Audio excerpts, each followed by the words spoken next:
Habari za wakati huu mtazamaji, mimi ni Benjamin Misanga na huu ni mwendelezo wa matangazo yetu. Vizuizi vya majini vya Marekani katika bandari za Irani vimesababisha kupungua kwa mauzo ya mafuta Teherani, huku kiasi kikubwa cha mafuta ghafi kikikwama kwenye meli za mafuta baada ya maghala ya kuhifadhia mafuta nchini Irani kujaa. Hii ni kulingana na data za usafirishaji na maelezo ya wachambuzi. Kutokana na baadhi ya meli kuzima mifumo yao ya ufuatiliaji na vikosi vya Marekani kuzirudisha nyuma meli za Irani, imekuwa vigumu kupima kiasi halisi cha mafuta ambacho Irani inawafikishia wateja wake, hasa wateja wake wakuu China.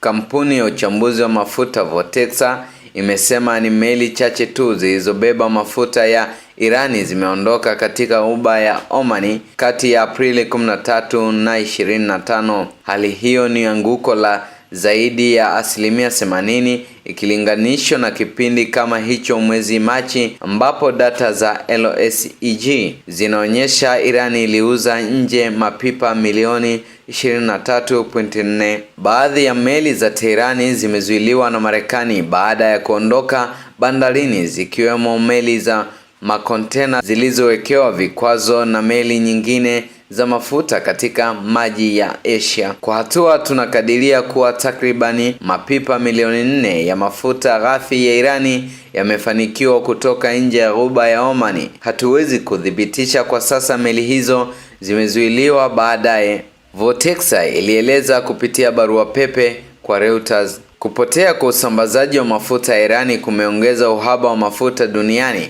kwani vita vimesababisha kufungwa kwa mlango bahari wa Hormuz. Hatua hii imepunguza mauzo ya mafuta kutoka nchi kadhaa za Mashariki ya Kati na kupandisha bei ya mafuta juu, jambo ambalo Marekani ilikuwa ikijaribu kuliepuka. Mwezi uliopita Marekani iliipa Teherani msamaha wa muda wa vikwazo vya nishati ili kuruhusu bei ya mafuta ishuke. Hata hivyo, bei ya mafuta ya Brent imepanda kwa takribani $50 kwa pipa tangu vita vya Irani vianze Februari 28, jambo lililopandisha bei ya petroli, dizeli na mafuta ya ndege. Shirika la kimataifa la nishati IEA limeuita mzozo huu kuwa ndio usumbufu mkubwa zaidi wa uzalishaji wa mafuta duniani. Wachambuzi wa Kipla wamesema hawajaona meli yoyote ya mafuta ya Irani ikitoka katika ghuba ya Omani tangu mzingiro uanze. Mamlaka za Marekani zimesema mzingiro huo unainyima Teherani mapato muhimu. Wakati huo Marekani imesema kuna meli 41 zenye mapipa milioni 69 ya mafuta ambayo serikali ya Irani haiwezi kuyauza.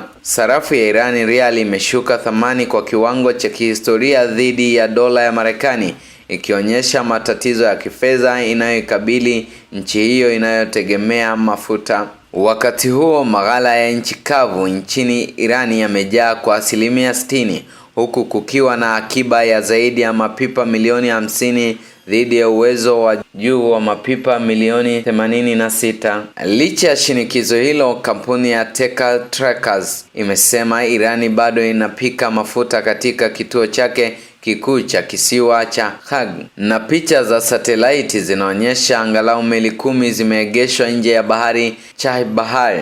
Wachambuzi wanatabiri kuwa Irani inaweza kulazimika kupunguza uzalishaji wake wa mafuta ifikapo katikati ya Juni kutokana na ukosefu wa nafasi ya kuhifadhia.